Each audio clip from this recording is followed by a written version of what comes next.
Hey guys, my name is Elijah, and in this tutorial I will show you how to center Word vertically in Google Docs. This is very simple and straightforward, just follow my steps. First, insert a table. So go to Insert Table and click on one building block.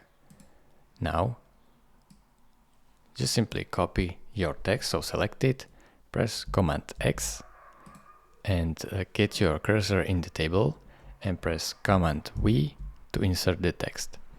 Now expand the table to the bottom of the page, like so. So drag and drop from the bottom, simply like this, and then to the top as well, simply like this.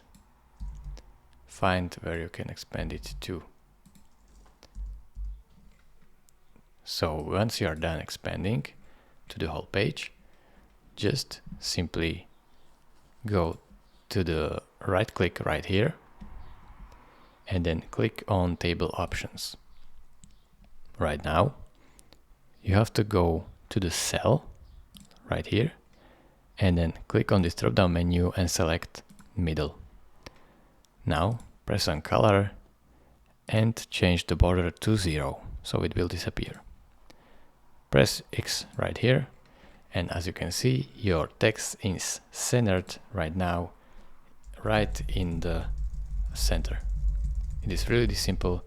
Thank you for watching. If this video was helpful to you, consider subscribing and liking this video, and I will see you in the next tutorial. Bye bye.